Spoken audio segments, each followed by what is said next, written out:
Hi, this is Carrie Brownstein. This is DJ Premier. This is Darren Aronofsky. You got the RZA right here. Rose McGowan. Radiohead. Aisha Tyler. Tribe Called Quest. Fred Armisen. Fritz Paul. Javier Munoz, Seth Meyers. Frankie Cosmos. Flying Lotus. Hi, we're Chaim, and you're listening to the Talkhouse Podcast.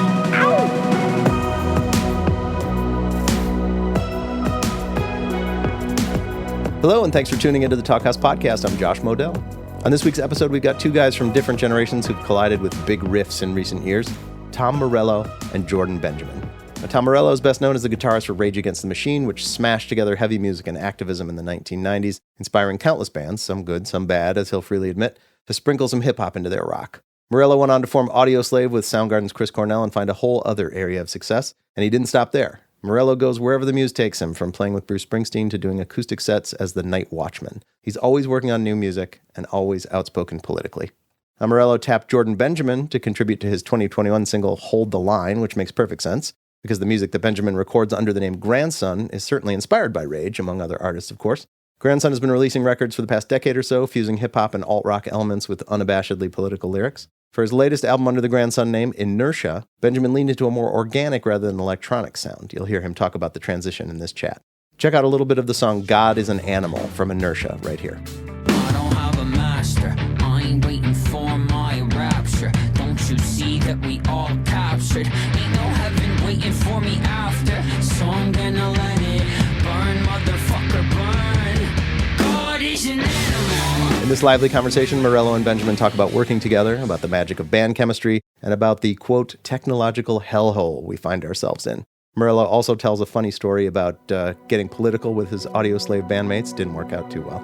It's a great chat. Check it out.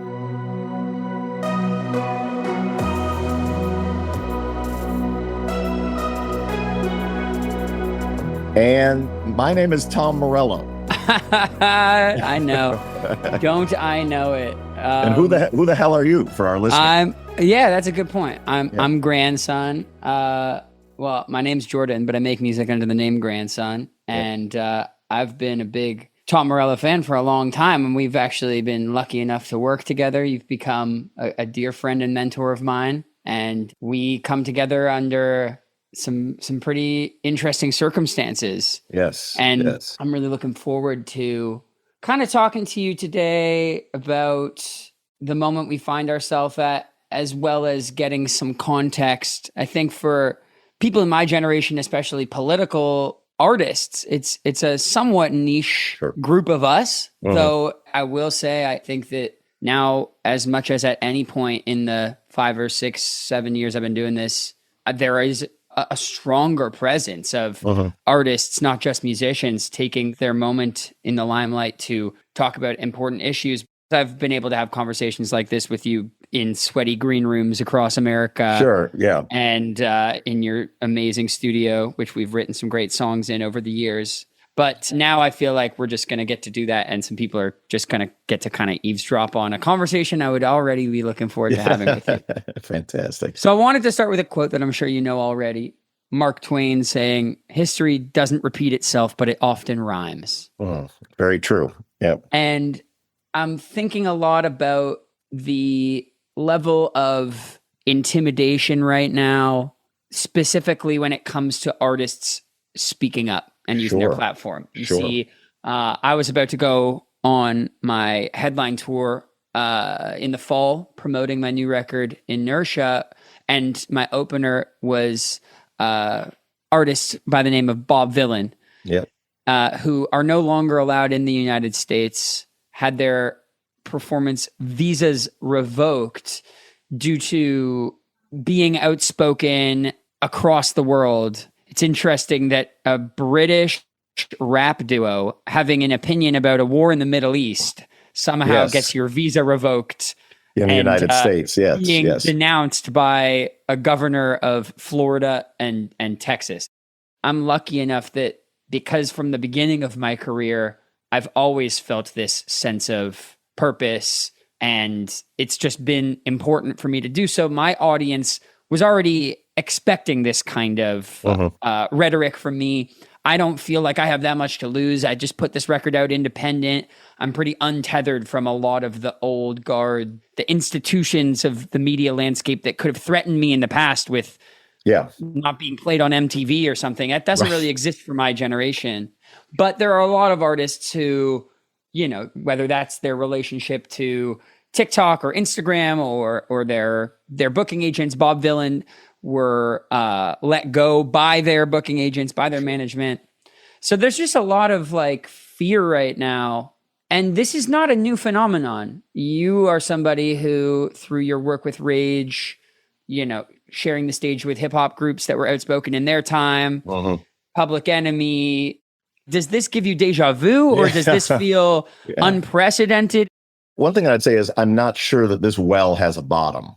You know, in my life as a political artist, there's been plenty of pushback, which I knew from day one. You know, like I was in my band prior to Rage Against the Machine, which was a more sort of commercial outfit called Lockup. We got, you know, we did everything that everybody asked. We eventually got dropped from our label. And I vowed I was never going to make another note of music that I didn't believe in, regardless of the consequences, you know. And the next 21 records, you know, have backed that up. But like with, you know, certainly with Rage Against the Machine, our outspoken support for political prisoners, Mumia Abu-Jamal, Leonard Peltier, etc., got a lot of pushback. There were a lot of number of radio stations that wouldn't play the band because we were being, you know, boycotted by the Fraternal Order of Police, etc., etc. Those in some ways were isolated incidences about an isolated band. This to me feels like a rising tide of fascism, of straight up fascism, a McCarthyite like witch hunt. You know, like what we mentioned just is so insane. There's a British artist criticizing a foreign government is not allowed to come into the United States. That is a very ominous portent right there. Having said that, you said that you think there's like sort of a rising tide of artists willing to speak out. Those artists are always there. They're not always at the top of the charts, but those artists are always there. They're there in hip hop. They're in punk. They're there in rock. I would not ghettoize it in a way and say that you know, what should artists, how may we respond to this movement? What is the backlash against artists in this movement? I think you have to go outside of our jobs. It's like whatever your job, whether you're someone who runs a podcast, whether you're a student, whether you're a carpenter, how in this dire moment, how can you not leave behind who you are and what you believe in your vocation? I think is going to be very, very key, because there is a lot of pressure to shut up, to sit down. There are going to be consequences. There have always been consequences. My mom, Mary Morello, lifetime radical, you know, abolitionist, is going to, you know, God willing, will be 102 in a couple of weeks, you know, and so she's told me stories about the you know, Red Scare during the Great Depression, you know, and you know, sort of in the 1930s, a Nazi movement in the United States, the McCarthyism of the 50s, the pro-imperialist movements of the 70s, etc. So while this is not new, we're in a particularly dangerous moment that I think that each of us has to meet in our own vocation. What about this moment is new? You think it's just that spilling out of that dog, that witch hunt just kind of being everywhere now? Yeah, there's the two sort of founding principles of the United States of America. One is demanding liberty, and the other is embracing white supremacy. And the difference between sort of liberals and leftists when it comes to criticizing the current administration is a liberal's point of view is Donald Trump is against the fundamental principles of America, so we need a new president. Leftists believe that Donald Trump embodies the principles of America, and so we need a new America. I fall into the latter category, where to say that this is some sort of aberration, this is some sort of anomaly, it is not. He has just basically allowed the white supremacist genie out of the bottle, and due to the abject failure of the Democratic Party, whatever. I mean, they're the enablers of this. Don't get me wrong. Like, that sort of liberalism is the enablers of this, and making the white working class feel that they have no one who represents them. In steps a charlatan who uses the oldest divide and rule tricks, you know, in the book, you know, racism, Islamophobia, you know, anti-trans, et cetera, to make easy targets and easy solutions, and a WWE setting, you know, in the White House, to usher in this clown-like fascism. And it's a very, very dangerous moment. And thank goodness that you've made a fine record in this hour, doing what you can in your space to combat that rising tide of fascism. And I didn't really get to say this at the beginning, but I've been a fan of yours for a very long time. Our good friend Allison Hagendorf kind of connected us, and we've worked together on at least 3 songs together, which I'm very, very proud of. And hopefully many more. I was going to say hopefully more to come. And the spirit of your music, and in bringing there's a spirit in a band like Rage Against the Machine that was in Woody Guthrie, you know what I mean? And that was in Joe Hill and in the Field Hollers in Mississippi before that. That spirit is in System of a Down, Bruce Springsteen, Public Enemy, and in Grandson. It's great that audiences, respond to your music in a generation that can discover these different links in the chain, that this is something that we keep doing. Yeah. And this is something, regardless of what your job is, that you can do in your own line of work. Yeah. Well, thank you. And obviously goes without saying that the distinct way in which I go about it is absolutely built on the foundations that you laid. And even your new music, Pretend You Remember Me, and all these singles that you're using to defend LA and confront this moment head on. It's inspiring, and it's cool to see that it isn't ever a destination, but rather a journey. And to see all of the cool accolades that have come your way, but to still give a fuck and still not lose your empathy while rocking stadiums is absolutely a North Star. And it's interesting what you said around that difference of, targeting this liberalism, looking at Donald Trump as, it was things were so much easier before he came in. Yeah. You see it everywhere, this interesting interpretation of where a thing began. You see it a lot right now in the movement for Palestinian liberation. Sure. You see the circling of October 7th and the horrible things that happened that day as the beginning. If only we could just get retribution for that, and we could go back to the way things were. Yeah. And I also saw a parallel in the difference in, attacking Rage Against the Machine as this singular voice versus now where it is spilling out. And I think this Charlie Kirk response, you could have gone two ways with it. It could have been a real wake-up call for people that espouse this sort of hatred, racism, bigotry that finally you're seeing, telling people who take the high road that they are beta, that they are using this weird toxic incel masculinity to, this was the only consequence that could happen when you push people. And it could have been a moment for a national conversation around how do we tone back that rhetoric. And instead it's being used with absolutely zero real proof yet of whether it even was a leftist ideology that led to this incident. Still, they're pointing to this and going, see, this is a perfect opportunity for us to find the people that quote this man's own words back at him at his funeral and get them out of a job, or news anchors being forced to apologize. And like you mentioned, McCarthyism, this accusation of communism, socialism, it's just everywhere right now. And on one hand, I'm excited about going back on tour because there are fewer and fewer spaces.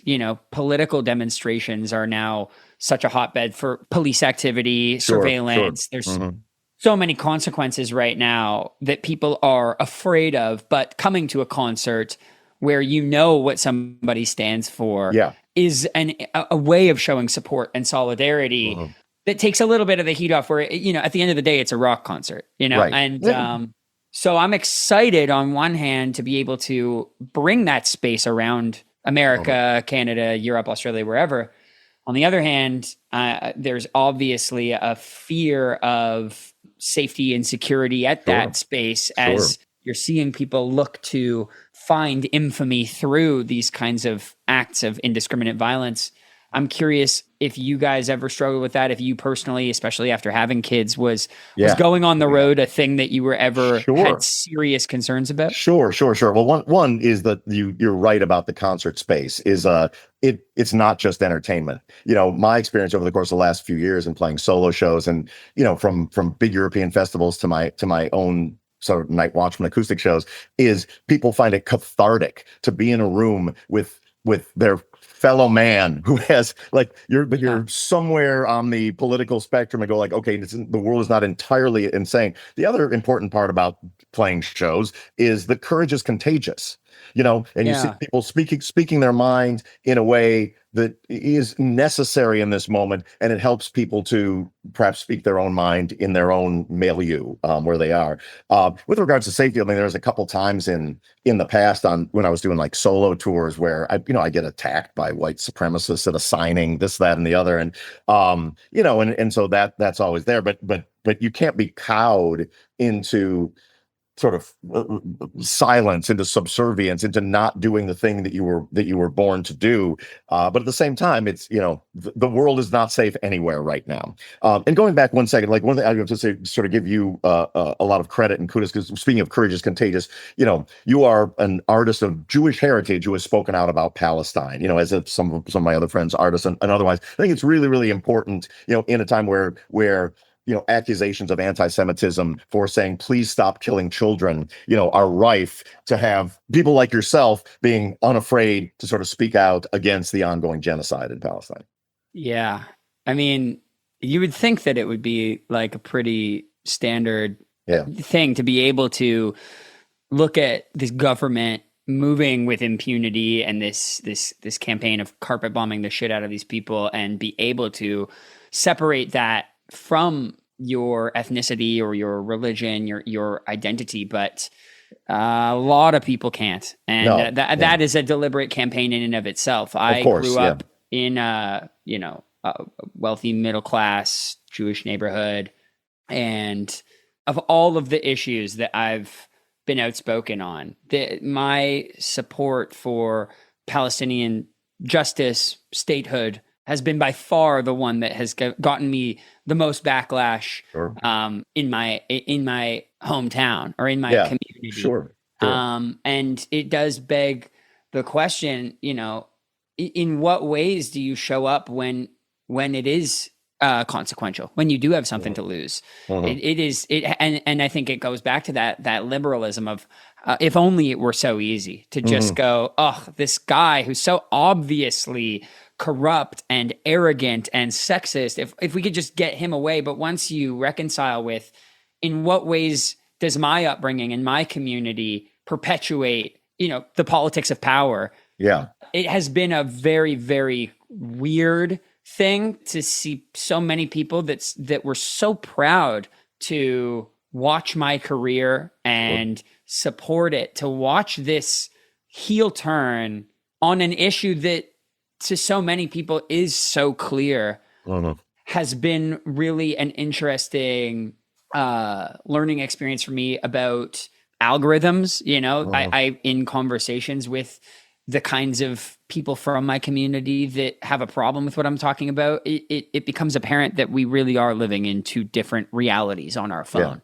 They are constantly inundated with what happened on October 7th. They are constantly reminded of the Holocaust and the fears of anti-Semitism. And that fear is used and hijacked to justify and support the expansionist, imperialist policies of the Israeli government. So it has been pretty crazy to recognize that this idea that we can find any common ground would require us even peering over into one another's algorithm. Right.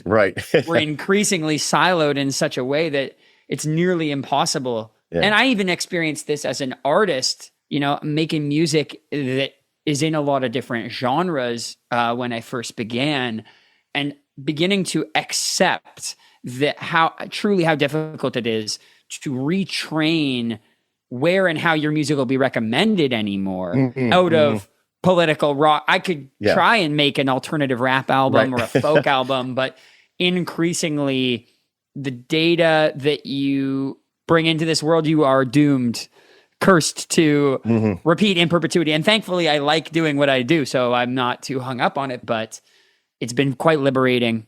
And having this moment to look in the mirror and let go of some of my expectations that the people that I grew up with will support me no matter what, was the necessary breeding ground for me to make the record that I made. Yeah. And go all in for it, because I felt like I was just starting out again. I felt like I had nothing to lose again.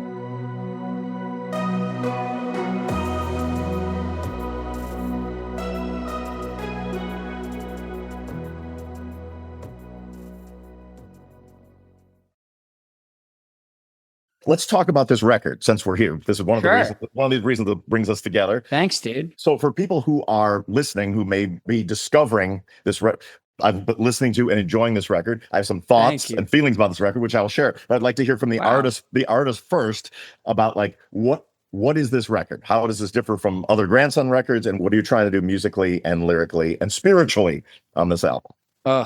Spiritually, I just wanted something that met this moment, something that was urgent, something that was ultimately empowering, something that could serve as the soundtrack to somebody's resistance.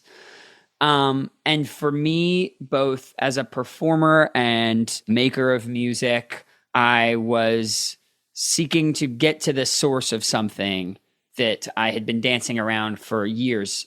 I, along with some other artists, I found myself kind of at the forefront of the synthesis of computers and rock bands. Yeah. I always enjoyed electronic music, hip hop, rock, and explored those intersections. But somewhere around this last record that I knew in my heart that I was finding myself limited by my reliance on the computers, by touring with bands that were so quantized, set to the track. Yes.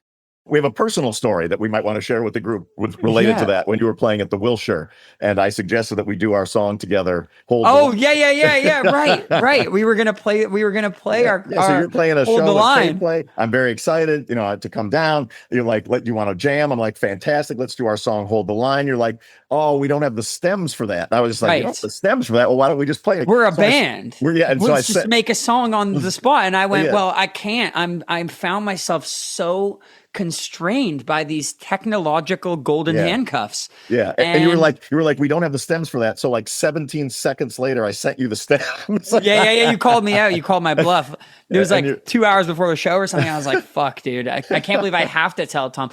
I wasn't even touring with a bassist. My bassist quit during the pandemic, and then we came back as a 3-piece. And again, I had at that point was doing so much synthetic production that all I needed was a guitar riff. Right. What was happening around it between me and a guitar riff was increasingly being pantomimed anyways. I wasn't bringing a DJ and doing this whole, the act of making these sounds live was becoming so expensive and cumbersome for an artist of my size that we just started bringing these laptops in. And so I just hit a breaking point with it where it was like, I know I want to be more alive up there. I want to be back to risking something going wrong. I want the wrong guitar tuned off. I want you to feel it. I felt as though with every bit that I was insulating myself from failure, I was always also restricting my ability to truly get wild with it and prolong a moment in the song to hold that. I wanted to conduct a band, but I felt like the decisions I made in rehearsals, I was just stuck with. So I began to unpack all of that, and it sent me on this crazy journey through finding a new band, a new musical director, a new booking agent, new management, new co-writers, in pursuit of like, how do I just open up this space and surround myself with people who aren't too attached to the way things were and who are going to let me just be free in this moment to make this weird, heavy music with as few constraints as possible. But what was funny was, in saying, okay, we're going to only rely on drums, a bass, an electric guitar, and a microphone to achieve all of the heaviness, all of the dynamic range, that was quite restricting initially. I did feel like, in the past I would have added the dynamics of electronic music, added a big rise here, added a big snare thing going on that would achieve that, land you in the place I wanted to get. So I was a little overwhelmed at first with like things feeling two-dimensional, but then that was just a product of lazy arrangements. And it was through returning to and counting on my hands how many riffs were in a Rage song, how trying to structure out a Red Hot Chili Pepper song or a System song, and going, wow, these are really weird. These are weird fucking songs. They're all over the place. Yeah. They have so many tonal and dynamic shifts, and it was really fun. So I made a record that was very much influenced by 2004, 2005, 2001. And I wanted to bring that into the modern technological hellhole that we find ourselves in. That was at least the thesis statement. And it means a lot to me that you took the time to listen and that you were a fan, because I played you some of the early stuff. We hung out in the studio during the writing of this record, and I very much was encouraged by. And even when we had the opportunity to write that theme song for the movie, For Venom, when we even did that, we were already making this record, so we approached it the same way, and we just banged it out live in the studio in a day. You came by, we did it with the very same guys that Mike Crossy and Andrew and Max that I wrote this record with. And it was a real proof of concept. You know, it sounds fun. We enjoyed playing it. I felt like if I'm standing up and hooting and hollering while the drummer's drumming, it impacts the record in a way that when I was just dragging loops around, I never really felt like I was that connected to the process. But when I would come on stage, I knew exactly who I was, and I wanted that dynamic range. I just was allowing people to tell me who I was and what I could achieve. And, you know, you can't really do that because nowadays it's like blasphemous. We're going to rent a studio and pay musicians to, we can just plug it into AI and press enter. Exactly. It is such an endangered species, the true rock producer and the process of writing music and then producing the music. Right, as opposed to the composition in front of as you're going, thing that you just threw in the day of just gets all this gloss and shine on it, and you put it out. But so now I just can't imagine doing it any other way. My taste got more expensive, but I do think in the process I became a better musician, and it's by far my favorite body of work that I've made, and it was very much made with the live show in mind. And just starting to play some of these songs live has been a real feeling of like, fuck this, without... I never want to put myself up there, but it really, I can imagine now what it must have felt like when you and the boys were just bouncing and the crowd's bouncing with you, and it can fall off the rails and slow down and speed up. And the singer can have a bad day singing, you know, and I'm going out there and touring with bands that are very electronic still, you know, going up there and unveiling this new loose around the edges performance, opening for a band as tight and electro as Linkin Park was fuck.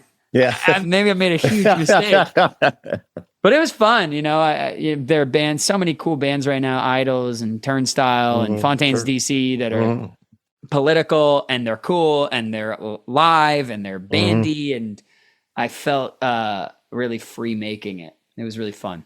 Well, this record, for those of you listening who may not be, is a big ass rock, is an unapologetic rock record by Grandson. Right. It is a huge, like, you talk about counting riffs. Like, I was just listening to it, and like, it's massive riffs all over the place. It's a band playing it, you can tell. It's the kind of record which I'm sure, like, you go off anyway when you play live, but sort of imagining, one, you playing these songs, and two, you interpreting your catalog through the lens of a band, of a live band, I think that's going to be very, very exciting. Yeah. That was the hardest part was taking these old songs and having to, dude, I can't believe I get to pinch myself every time I listen to you give me a compliment, dude. It's so fucking sick. Thank you so much. I'm so grateful. Oh, it's a record. What's my jam that I put on the Fuck Ice playlist? God is an Animal. God is an Animal. Yeah, that was the jam. You recommended it. Where it was in the house. Me and the kids were rocking out to it, and they're like, "What's that one?" I'm like, "That's God is an Animal." I'm like, I text you like, "Can we use that one instead?" I was like, "You can do whatever the hell you want, brother." Yeah, you know, as someone who's not unfamiliar with big ass riffs, to hear like you contextualize in a record that is just full, like the pedal is down, and like this is a big ass, unapologetic big rock record. I think rock is in a good place. I want to start my next train of thought by saying that, but I do find myself a lot of the metalcore. A lot of the big stuff happening in alternative metal right now is pretty atonal or open string, just kind of a heavy Schecter-y. Yeah, Schecter-y. There's a weight to it, but the actual melody of what the guitar is playing does not always take the forefront. And then there's a lot of great post-punk right now, stuff that's really influenced by like The Cure, or even like more punky Beastie Boys, hardcore-y, a lot of bar chord, power chord stuff. But as far as just like an honest to goodness, open, drop D or baritone riff, I was like, listening to a lot of Queens of the Stone Age and System and obviously Audioslave, obviously Rage, and Deftones flirt with it. They go in and out of going there and then going quite melodic and just washy with it. There's a lot of shoegaze right now that's really cool, but there just wasn't a ton like tickling my brain in a riffy kind of way. So there's nothing quite like rocking big ass riffs with great confidence, with content that is meaningful in a room that is ready for it. Like that is an apex moment. When you first started seeing the bands come up that had the riffs without the substance, did you feel this instinct to like say anything? Did you shame and guilt in creating a terrible, one of the worst genres in the history of music? Yeah, fuck. Like what was that? No, I mean, I always was very certain that Rage was a very, very different animal. But I will tell you this: this is to tie back to our original conversation, is in the way that like the promise of Obama or whatever, like let down folks that opened the door for Trump. The promise of bands like Rage Against the Machine that then didn't make a fucking record for 5 years at a time created an audience and opened the door for what came, the B, C, D, and E bands, afterwards. As Rage was never really accused of being like a new metal band because it stood starkly different, and because members of my band were very openly critical of all of the members of that bastard genre. That's that scene. But it was frustrating because my favorite bands growing up were bands like Led Zeppelin that made 2 records a year, and we were making a record every 4 or 5 years. And I just thought, like, both to meet the moment and, once I found my niche as a riff writer and as a songwriter, it was such low hanging fruit. Like I had some of the riffs on the Audioslave record we just didn't have enough Rage records to Show Me How to Live, Cochise, et cetera, et cetera. Those were ones which were around in the time of Rage Against the Machine. So, what's a poor boy to do except play in a rock and roll band? The way that I look at it now is like I'm in a similar place to you, whereas I've made so many records that I've made folk records. I've made the Atlas Underground records, which veer into, like my riffs mixed with electronica and collaborators, from Marcus Mumford to Killer Mike and Big Boy and Wu-Tang, etc. I'm in the middle of making like what is a Tom Morello rock record, which unapologetically embraces what I think is like the best of what I do, is big ass riffs, playing crazy guitar solos, welcoming my son in, who is now like I am now the rhythm guitar player in the family, man. Like it's just bananas what's coming out of his room. But I've never felt more alive playing shows. I've never felt more connected with an audience. It's never felt more important to play shows, and I've never had more fun playing shows, than I am now. I've always compartmentalized. Like this is my folk tour. This is my Audioslave tour. Here's Prophets of Rage, where we mix the 3 things. This is, all 22 records are fair game right now. And the idea of making music that can have both a big Audioslave-like riff, but some, darkness on the edge of town kind of ballad at the same time, and just being like, fuck it. Like that's who I'm all that. Those are the goalposts, and that's what the kind of music I'm making. I've never been happier making it. Oh, I cannot wait to hear that. And tap me in, Coach, whenever I have the opportunity to come hang out. But I think that like a lot of artists right now, for whatever reason, there is a certain funneling where there has never been more of fertile ground for you to just be yourself. Yeah. Even just around the COVID, like there was this kind of, I could just live in all these different spaces on these different Spotify playlists or these different, like, I have these different outlets. And nowadays there's this great unifier where you just are what you are. And that is what people are going to find and be receptive to. And there's certainly room for, especially somebody who is a titan of music, the way that you are, to do side projects, whatever you want. But I just think that thing of asking yourself who you are and bringing that essence forth is an exciting place for music. And I'm really excited to hear where you go with that and the kind of musicians in your Rolodex, the people that you're going to bring together to bring that stuff to life. You brought up Audioslave, and we've talked about this before. I once asked you about the band that you think you were a part of that contributed to the most change, or that was the most political.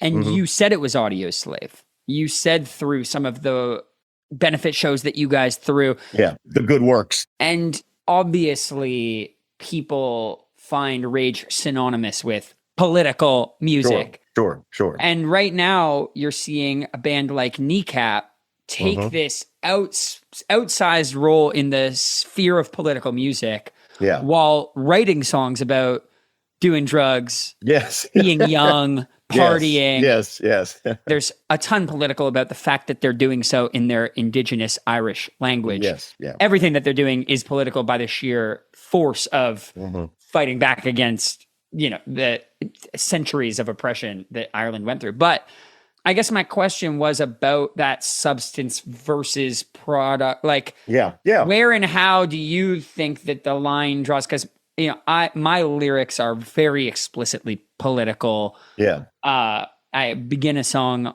on this record with the line, Jesus was a 5'4" brown-skinned socialist. But there's nothing inherently more or less political as it relates to the outcome.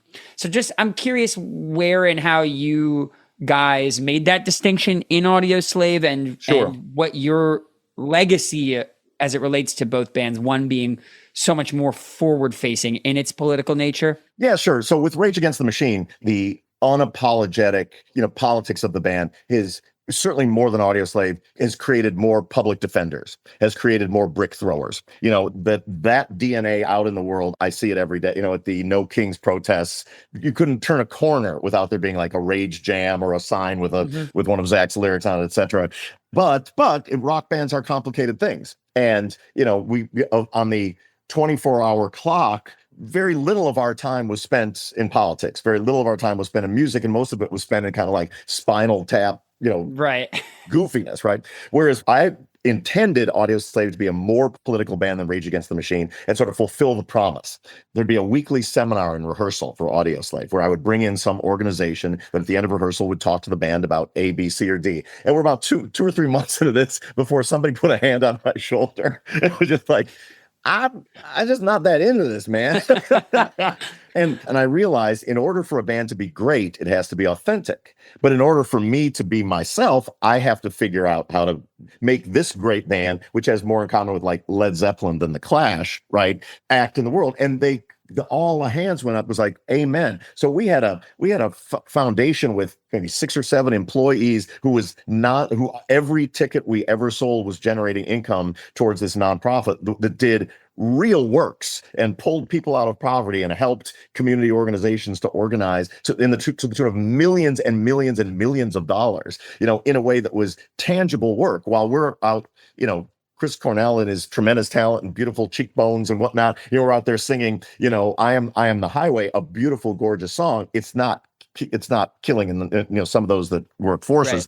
Right. We were doing real tangible work. However, it wasn't enough for me. Like on days off from playing hockey arenas with Audioslave, I would be at open mic nights singing my Nightwatchman songs, in front of 17 people in a whirring espresso machine.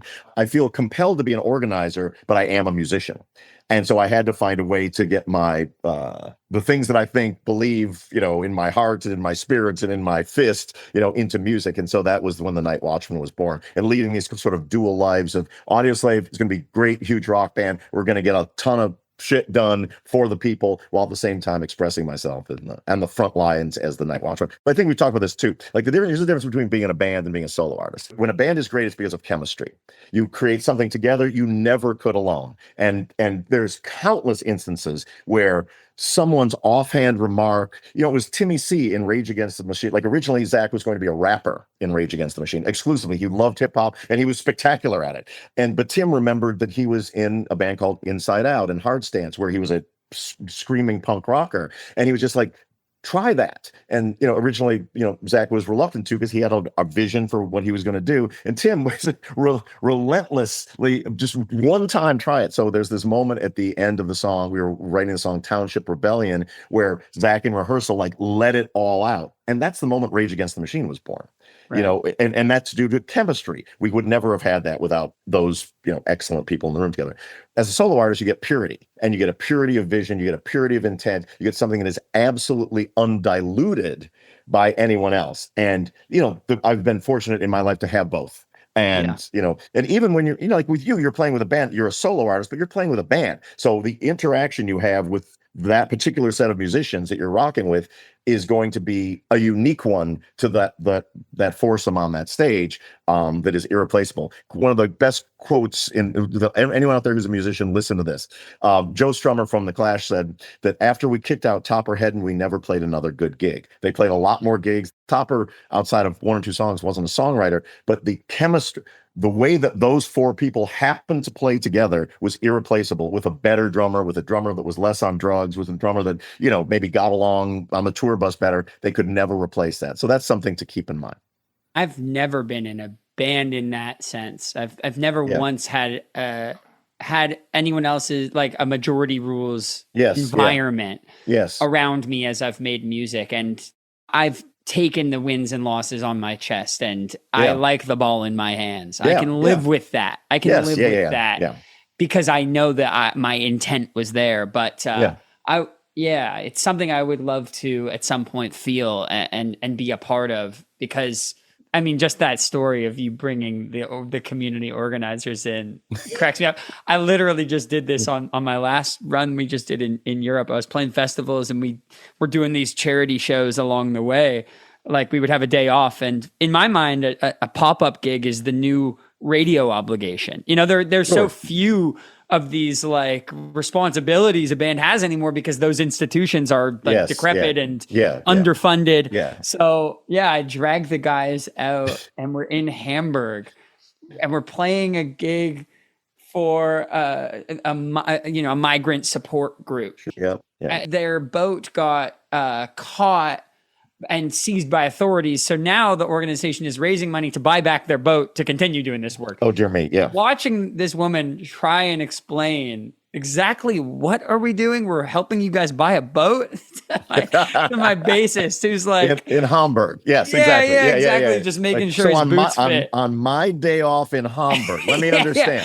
Like a beautiful city. Like, why are we here again? Say it a little bit slower. On my day off in Hamburg, there's a boat. And I'm getting red in the cheeks. Like, maybe I might be activisming too close to the sun or something.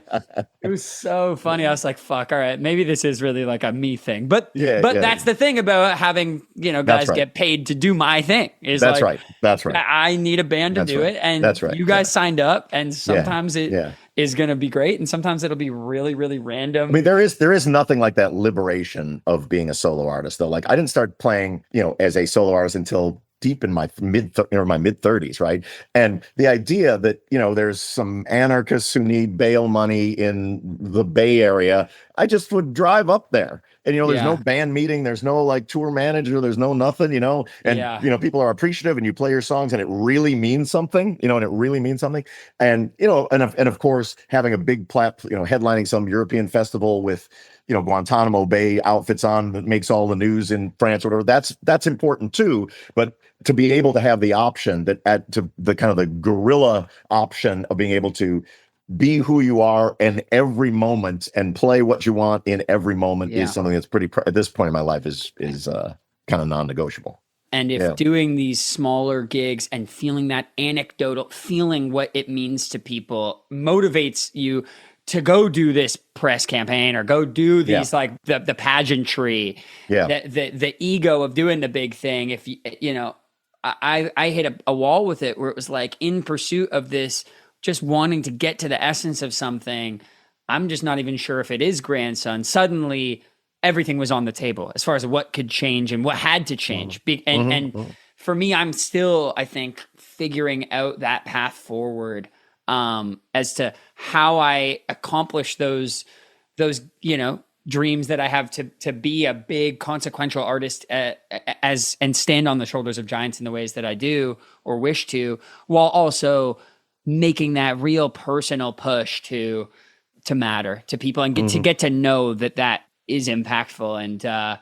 And making this record was my first step towards what feels like like coming out as a whole new person and being like, this is Grandson, this is me, this is what you can expect moving forward. But thank you again for all the kind words and for all the amazing stories and inspiration. I love hanging out. It's always great talking with you. And again, congratulations on a great record. And for those of you listening who may not have heard it, you need to crank it up right now. Come on, crank up the jams. Yeah.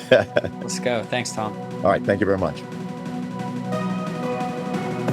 Thanks for listening to the Talkhouse Podcast, and thanks to Jordan Benjamin and Tom Morello for chatting. If you liked what you heard, please follow Talkhouse on your favorite podcasting platform and check out all the great shows in the Talkhouse Podcast Network. This episode was produced by Myron Kaplan. The Talkhouse theme is composed and performed by The Range. See you next time.